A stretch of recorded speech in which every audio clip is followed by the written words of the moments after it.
edhe më pak eksploziv se shka një raket avioni.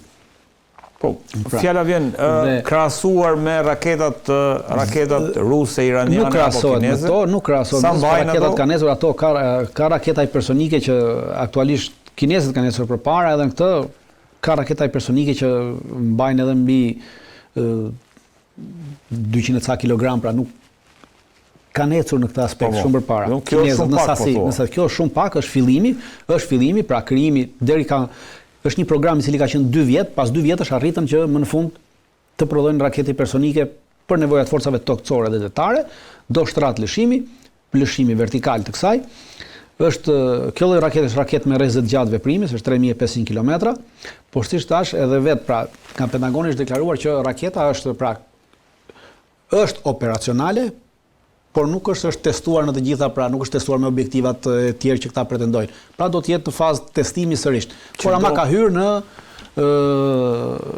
në klubin e vendeve që kanë raketë hipersonike tashmë, dhe problemi është te sasia e prodhimit. Aktualisht amerikanët arrin të prodhojnë vetëm një raketë në muaj.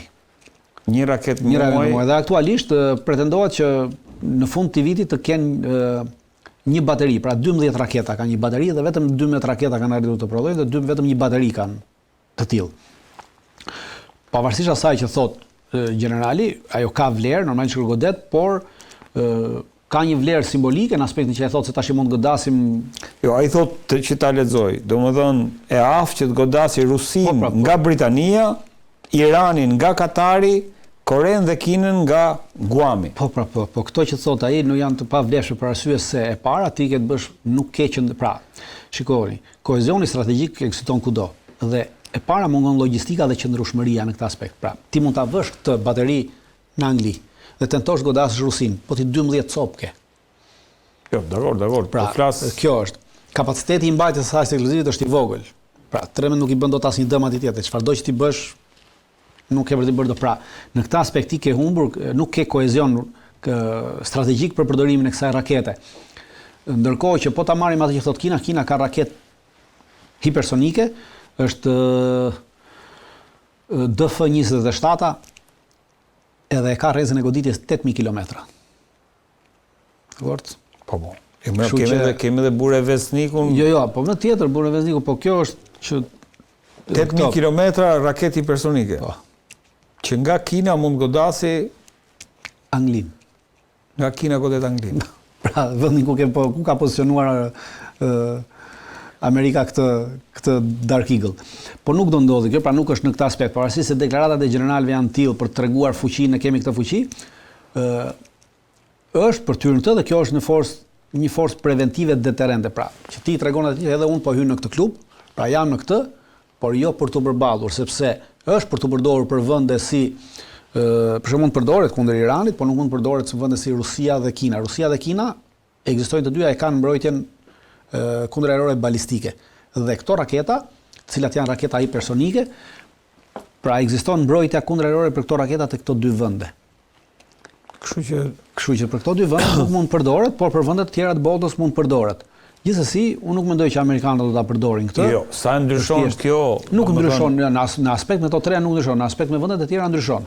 Nëse Europa fjala vjen i merr. Unë nuk besoj që Europa do mund ta blejë këtë raketë, sepse siç thash, amerikanët nuk kanë kapacitet e tyre. Pra aktualisht amerikanët kanë në këtë moment që flasin kanë vetëm 11 raketa gjendje. Në fund të dhjetorit përfundon raketa 12. 11 raketa si kjo. 11 kanë aktualisht të prodhuara gjendje. Në fund të dhjetorit përfundon në 12 dhe plotësojnë një bateri. Pra, nuk kanë t'i shesin askujt, sepse plani amerikanëve është që në fund të vitit që vjen, të shtojnë edhe 2 bateri tjera, sepse pretendojnë që në fund të vitit që vjen, duke nisur nga shkurti i vitit që vjen, të arrin të prodhojnë 2 raketa në muaj. Dhe me këtë, Shtetet Bashkuara të Amerikës të arrin të kenë 3 bateri. Dhe këto 3 bateri do të mbahen në Shtetet Bashkuara të Amerikës, është përcaktuar qartë, për nevoja mbrojtje, për nevoja gjithçka tjetër. Pra nuk është se kanë për të dhënë dikujt në Evropë, se kanë për të vendosur në Evropë ose dikujt tjetër. Prandaj nuk kemi një ndryshim në aspektin strategjik të gjës, por kemi një ndryshim në aspektin cilësor të ushtrisë amerikane, pra sepse deri më tash, siç thash, asnjë vend i perëndimit nuk ishte pjesë e këtij klubi dhe tashmë është bërë pjesë e këtij klubi, para se është fillimi i bërjes së këtyre, pra vetëm sa ka hyrë në këtë klub. Nëse këto 12 i blen Ukraina dritan. Nuk i blen Ukraina këto dhe nuk i blen, nuk i hyn në punë dhe nuk mund t'i përdori. Duhet keni gjë parasysh që nuk mund t'i përdori. Pra, çfarëdo që t'i marrë këto 12-ta, mund të lëshoj 1-2, sërish pjesën tjetër nuk e lëshon dot. Dritan, ndërkohë kalojmë pak tek lindja e mesme sepse 2 herët e fundit nuk e kemi patur fokus. Më bëri që të rikthehen tek lindja e mesme vrasja e 2 ushtarëve amerikan dhe siç edhe kemi thënë bashkë në emision, Shërbimi Sekret Izraelit ka parajmëruar për një kaos që mund të shpërthejë në Siri. Çfarë po ndodh dhe pse pikërisht goditen ushtarët amerikan nga ajo që njihet ndryshe si Daesh apo ISIS? Çfarë, domthonë, si ta lexojmë, si ta dekodifikojmë këtë ngjarje në Siri? Po ngjarjen ju e dekodifikuat që në fillim kur thatë që Shërbimi Sekret Izraeliti ka paralajmëruar që Shërbimi Sekret Izraelit do bëj kaos në Siri. Dhe ke emrin i kaosit. Jo shërbimi. Shërbimi do ketë kaos, po jo që unë po them do bëj kaos. Okej, kjo është ajo që the ti. Po, më them unë që Shërbimi Sekret Izraeliti ka njoftuar që ne do bëjmë kaos dhe këtë kaos ne e bëjmë nëpërmjet proksive që neve kemi dhe proksi që ata kanë është ISIS-i. ISIS-i për vitit që kur është themeluar deri më sot, në rast se keni dëgjuar një rast të vetëm që ISIS-i të ketë sulmuar forcat izraelite. Ja këtu jemi regjia, këtu në Palmira ka ndodhur. Palmira, në rast të vetëm që ISIS-i të ketë sulmuar forcat izraelite, atëherë unë do them që po. Pra është një krijesë e tyre. Si ISIS-i s'ka sulmuar kurrë? Asnjëherë pozicionet izraelite fare, edhe gjatë luftës së Sirisë, biles luftarët ISIS-i gjatë luftës së Sirisë të plagosur merreshin dhe Izraeli hapi 2 spitale fushore në lartësitë Golan për këta të plagosurit e ISIS-it dhe i kuronte atje dhe i sillte prapë në Siri. Pra ISIS-i është krijesë e tyre, e përdorën nga ta.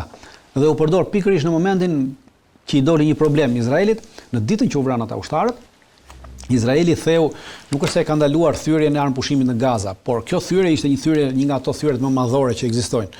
Që nga për 60 ditë që kemi pothuajse 60 ditë armëpushim në Gaza, dhe në këtë 60 ditë Izraeli ka thyer armëpushimin 738 herë. Dhe në këto 738 herë që ka thyer ka vrarë 400 palestinesë, që nga dita që është vendosur armëpushimi në Gaza.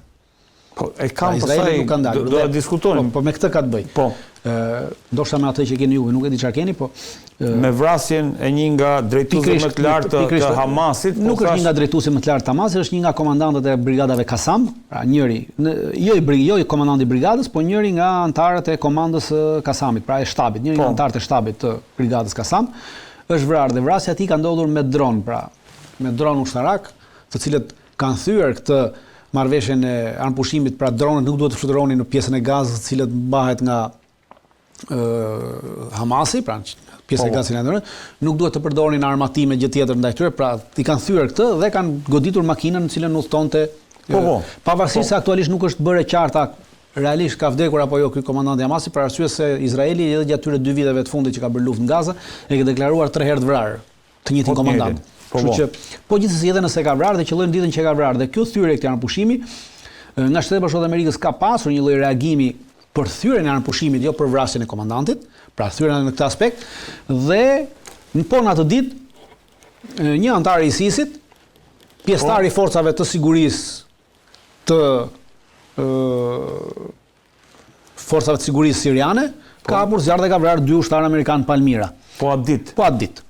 Pra janë të lidhura po thua? Për mua janë totalisht të lidhura. Pra po atë ditë pas kësaj ngjarje ka ndodhur më njëherë vrasja e këtyre 2 ushtarëve amerikanë në Palmira.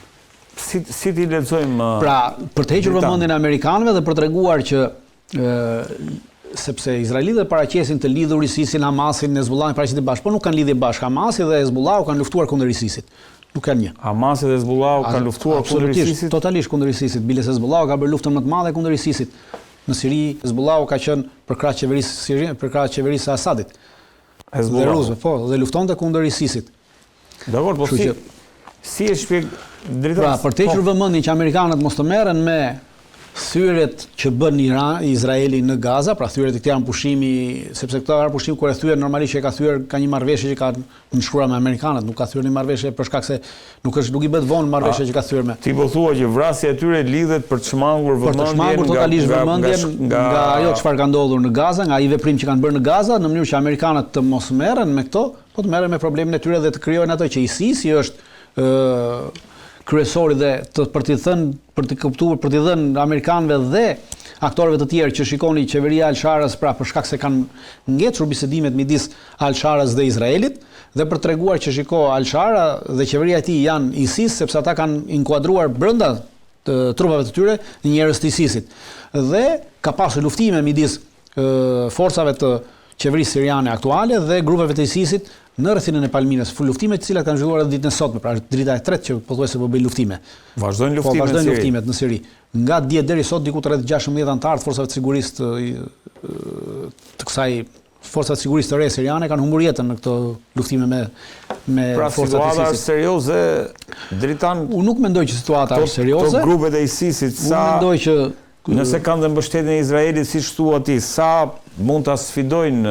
Nuk e sfidojnë dot për arsye se këtu izraelitët kanë bërë llogarit gabim, dhe në këtë luftë kanë hyrë edhe amerikanët. Pra amerikanët kanë bombarduar me avion edhe me helikopter të gjitha pikat e ISIS-it të përcaktuara nga forcat e sigurisë të Sirisë. Pra kanë hyrë në ndihmë të tyre dhe prandaj them llogarit. Si qenë rusët në fillim? Po, tashmë kanë hyrë amerikanët në këtë aspekt. Prandaj them që për llogaritja e izraelitëve ka qenë e gabuar pasi nuk e kanë llogaritur që amerikanët do të hynin në krah të qeverisë së re siriane. Dhe kemi edhe një deklaratë të Trumpit biles në Shtëpinë e Bardhë që thotë që Al-Shara shumë e pikëlluar nga vrasja për vrasjen e 2 ushtarëve dhe ka premtuar çfarë do lloj ndihme dhe edhe ne po e ndihmojmë ata në luftën kundër ISIS-it. Pra këtë lloj reagimi të Trumpit izraelitët nuk e kanë bërë llogari. Pra ju ka dalë jashtë llogarie dhe forcat amerikane kanë ndryrë edhe me aviacion kundër këtyre pikave të ISIS-it, prandaj që nuk është serioze dhe nuk kanë kapacitete, për arsye se kjo hyrje e forcave ushtarake amerikane, siç juve krahasohet shumë bukur me hyrjen e rusëve në atë kohë ndaj Asadit, tregon që sado që këto të reagojnë, sado që të nxiten, nuk do të kenë kapacitete për të cënuar ekzistencën e qeverisë aktuale siriane. Sepse kanë mbështetjen e Shtetit Bashkuar të Amerikës, pra Shteti Bashkuar të Amerikës tashmë e shohin seriozisht këtë çështjen e ISIS-it, kanë parë seriozisht dhe nuk mund të lejojnë që ISIS-i të ringrihet sërish. Prandaj them ka të pamundur do ta përdorë Izraeli për nevojat vetat, sepse i dëshiron të përzëri nga Palmira Turqit për arsye se kërkon ta kthej Palmirën në një territor të pakontrollueshëm, për arsye se në Palmira kalon korridori David.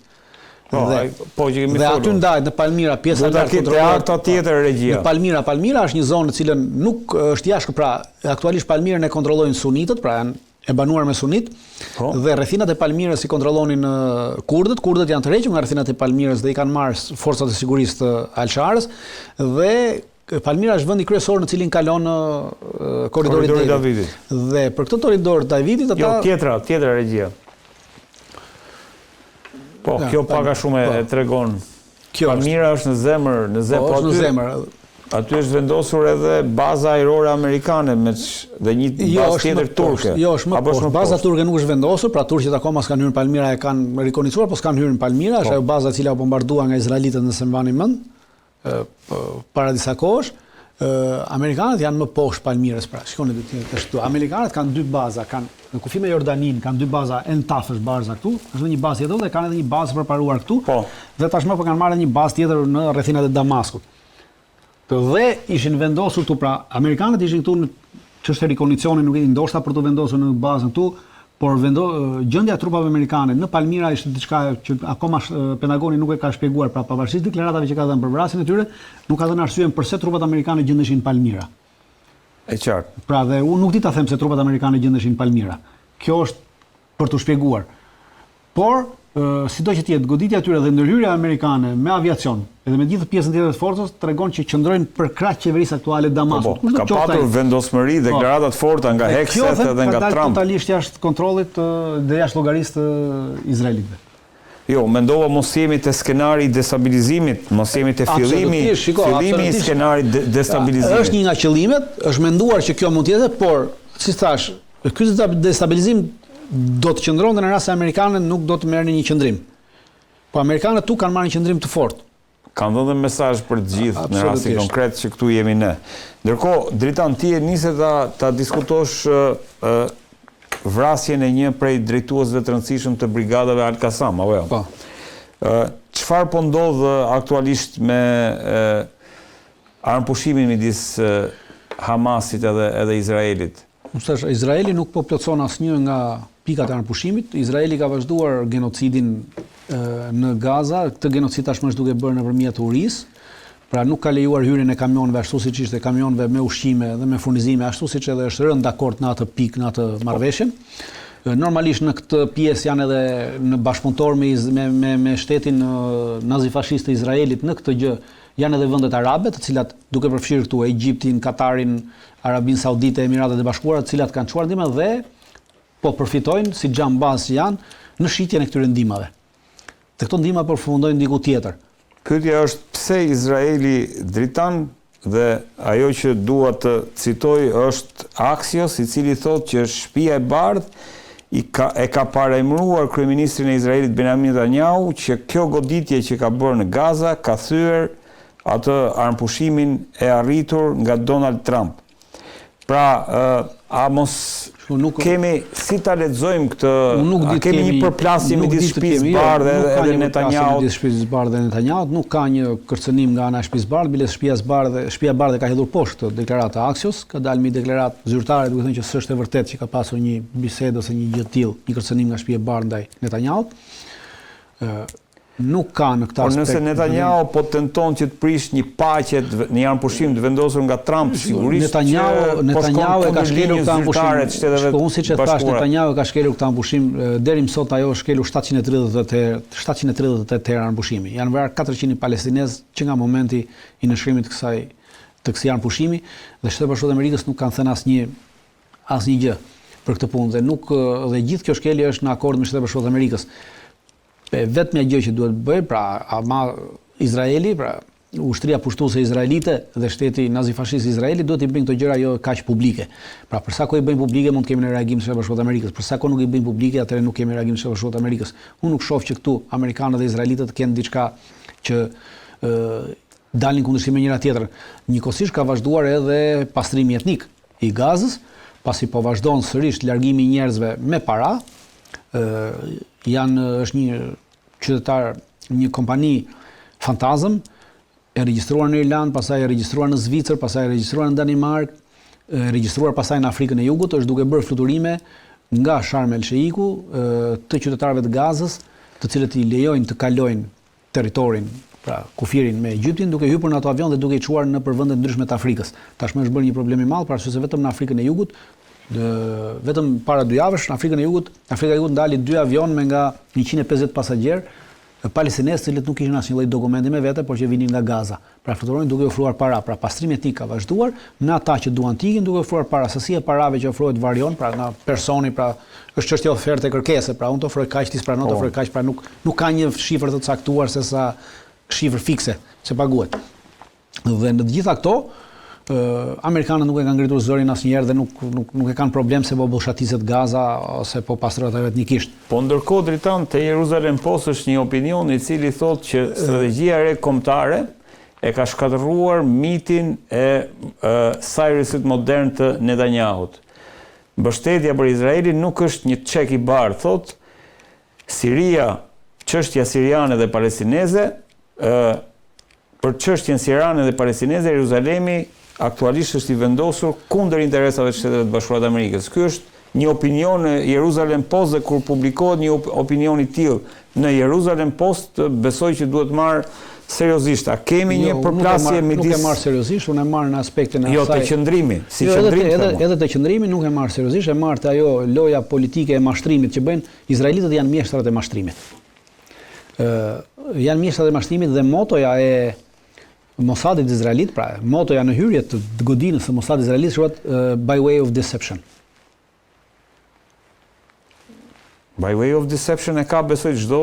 Jo, ata e kanë në moto. Jo, nuk e ka, ata e kanë në moto. Ata e kanë të shkruar në moto. Ata e kanë të shkruar në hyrjen dhe thonë by way of deception.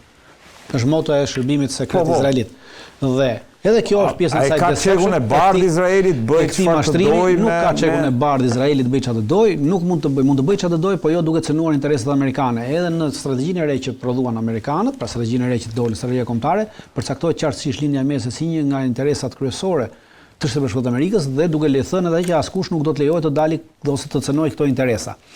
Pra dhe Izraeli është pjesë e këtyre interesave amerikane, nuk është e kundërta që Amerika është pjesë e interesave izraelite. Jo, është Izraeli pjesë e interesave amerikane dhe do të vazhdojë të qëndrojë pjesë e interesave amerikane. Nuk ka asnjë kapacitet Izraeli që të dalë kundra, është njësoj se ajo që themi, e kemi thënë edhe një herë tjetër dhe unë po e përsëris.